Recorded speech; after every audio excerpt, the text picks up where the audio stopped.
Hello believers, in this video we are going to know, is it really possible to get 111 OVR players from the Afterday break, and is the Afterday break update WW? Not only that, we are also going through all these topics.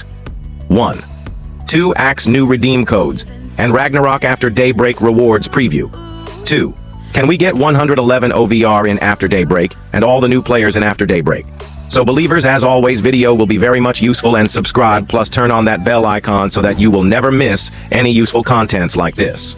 Now let's move to point number 1. 2 Axe new redeem codes, and Ragnarok After Daybreak rewards preview. So bros, finally After Daybreak, which is part 2 of the Ragnarok event, is finally here, and we will discuss all the rewards, chapter preview properly, and discuss which update is good and bad. Firstly, we have some updates, and I would like to go through those updates properly. On August 7, we will have Bayern versus Tottenham Hotspur, and by watching that live, we can get some free gem. You can watch live matches directly from FCM-TV, so yeah, that's W. Now, the second update we have is the new icon making type of challenge is coming, and it will be Road to Hero Felony Challenge. You will get a free Felonini card, 3,000 gems, and Mascherano for completing this challenge, and this type of challenge is W in my opinion. You can also see here other Ragnarok theme weekend challenge modes. Next update is related to new Ragnarok quests. You can get Ragnarok kits, some gems, and for completing all the mission of the quest, you will get Stadium, Mascherano, and then Pack. Talking about the animation of the Ragnarok After Daybreak, you can see here the animation, which is looking really bad in my opinion, because they didn't even change the animation. It's the same boring Mighty Winter type of theme. Anyway, that's a big L update in my opinion. Next, talking about the Zlatan Chronicles, Chapter 3 in the Zlatan Chronicles is gonna unlock tomorrow, and here you can see the early preview of the Chapter 3. It's similar to the other chapters, nothing new. Now, they have also upgraded the previous Ragnarok Mighty Winter Scouting Camp team to new Mighty Winter players. All those Mighty Winters players were removed, and they just kept the After Day break, which is L thing. They should have kept the Ragnarok Mighty Winter team too, but they completely overrode it. That's L in my opinion. Another update is Mo Money section, where we have to clear the pitch, is coming back. Also, we have a new SBC exchange, and this time, they are giving 111 OVR CM Fabregas, who are new heroes in the game. His stats looks decent, he is passing and dribbling focused CM, and has 3-star weak foot. So, L, in my opinion. Now bros, finally here we go. Here is the After Day break, and you can see the theme, it's looking good. Anyway, this time, we will get the main 2, Rewards 2, and Gallery 2 chapter unlocked. Tomorrow on Thursday UTC, you will see all these changes in the game. Anyway, firstly talking about this main chapter, we have the Mjolnir section. This time, we have to collect Mjolnir progress, and after collecting 100 progress by playing those skill games and matches, we can claim this 100 After Daybreak tokens. Now, as I said previously, there is nothing new.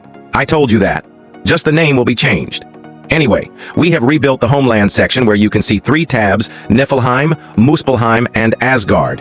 In the week 1 tomorrow, we will get the Niflheim section unlocked, and we simply need to play these training and matches, and then collect the Ragnarok tokens. If you have Ragnarok tokens from the past Mighty Winter chapters, then you can use those too. Anyway, After Daybreak shards look like this, and it's different shards. Now, talking about the reward chapter, we can get 3 Axe Mascherano for free, 111 OVR player for free, which I already said you bros.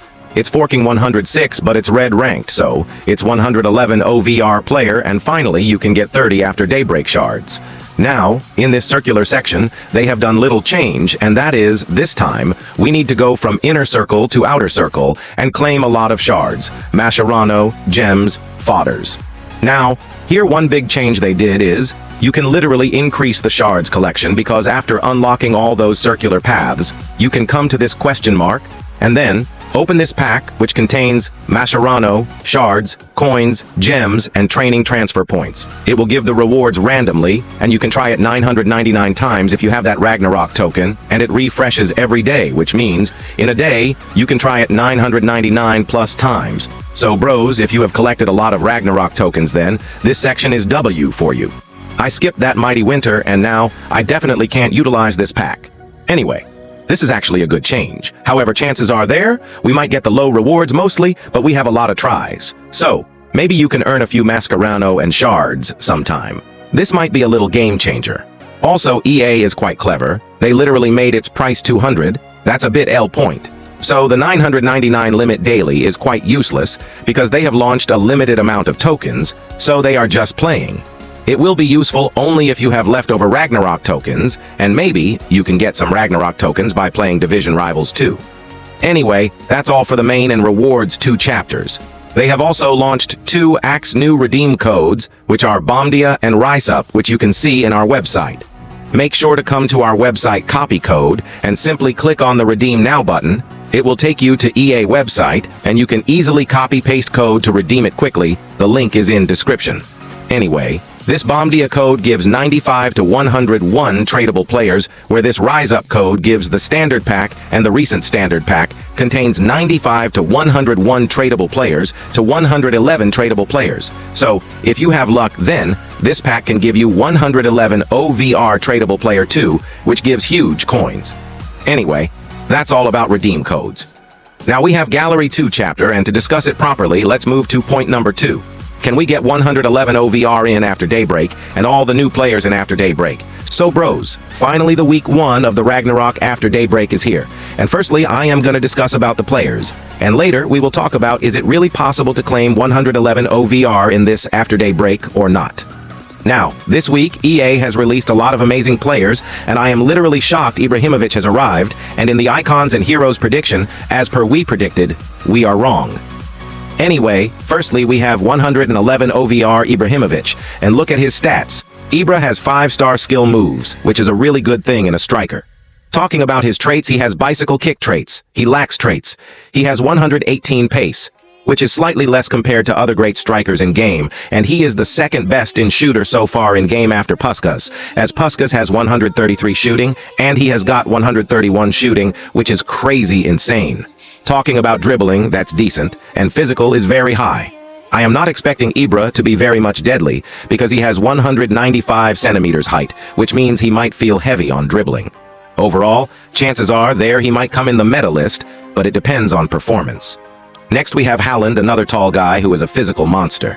Seriously, a striker having 126 physical and power header traits, he might be great for cross-tactics players. Overall, similar stats like Ibrahimovic, 119 pace, 130 shooting, and 112 passing. Ibra costs 1,500 shards, and Haaland costs 1,250 shards. Next we have another card who costs 1,500 shards, and he is Ferdinand. Ferdinand card is looking insane. This can be one of the most deadly defenders because his height is also 189, which is preferred height for a defender. Pace is good, defending and physical is insane. Seriously, 136 defending is the most till now in the game. Apart from that, he has got traits like dive into tackles, leadership and power header, which is insane. Now we have Musiala, who is also 111 OVR, and he has 123 pace, which is very high pace for Cam. 124 shooting, 132 dribbling, and best thing is 5-star skill move. This Cam can be a great choice, and you can literally get him in 1,000 shards. That's insane, bros. Next we have another 111 OVR player who is Bellingham, and he is CM costing 1,500 shards. It would be a very hard decision to take him. 120 pace, 117 shooting, passing, dribbling, defending, physical. All the things are balanced. That's crazy, bros. He has also got to dive into tackles, looks worthy, but needs to test him. Next we have Owen, who is 110 striker, but if you see his stats then bros, this is purely a F2P gem. Seriously, he has 136 pace, and other stats look really balanced. He has speed dribble traits too. Anyway bros, in just freaking 650 shards, getting such crazy insane strikers is just unbelievable. Up to now price-wise, this was the most worthy card I have seen. Next we have Soccer, who costs 800 shards, and he is a right winger. Soccer cards are basically mid in performance, and looking at his stats also it looks mid.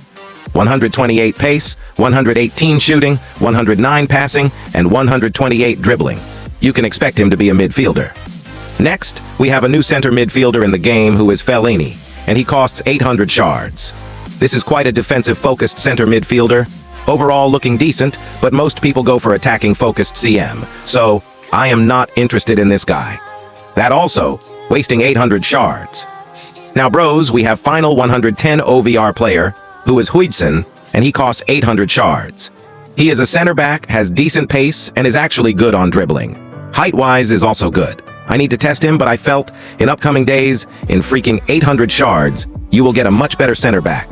Now bros, this week, 2 cards are looking very explosive, which are Ferdinand 111 and Owen 110. And it is for P2W and F2P. Talking, we are not going through about the 108th and 109th OVR players.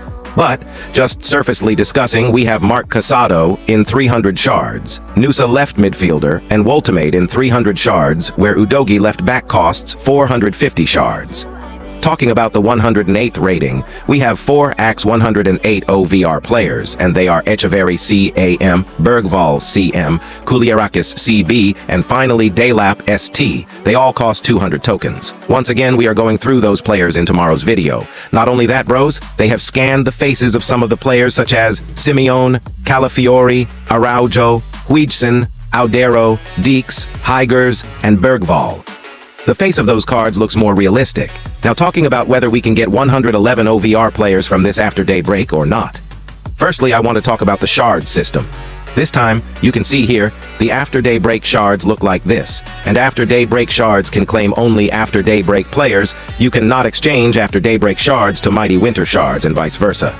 Also, the Mighty Winter players don't give After Daybreak shards. You must use the After Daybreak Verisena fodders to get After Daybreak shards. And the final doubt that most people have is, will there be Mighty Winter related packs in store? As per they have shown in livestream, there will be no packs related to Mighty Winter. So overall, bros, you have to restart. Again, however, 111 OVR players are definitely possible to claim, and you can claim at least 1 to 2 AX 111 OVR. And if you have luck, you can claim 2 to 3 too, but 1 to 2 is least.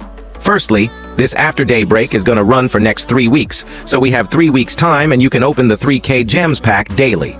Another thing is, we are getting free shards from the event section itself, Star Pass section, daily free 10 shards from the daily task section. We are definitely going to discuss how to get 111 OVR players in the Afterday break in tomorrow's video with proper calculation, but for this video, I was just talking about, is possible to claim 111 OVR or not. So, you don't need to worry, as per I analyzed, at least 1 to 2 AX 111 is possible, but for that, you have to work a little hard. Anyway, bros, subscribe to the channel's important contents. Overall, I will rate just 4 out of 10 for this week, one of the Afterday break. Comment down your opinion. So believers, that's all for now. I will meet you with the next one. Till then, your lovely host, Mr. Believer, signs out.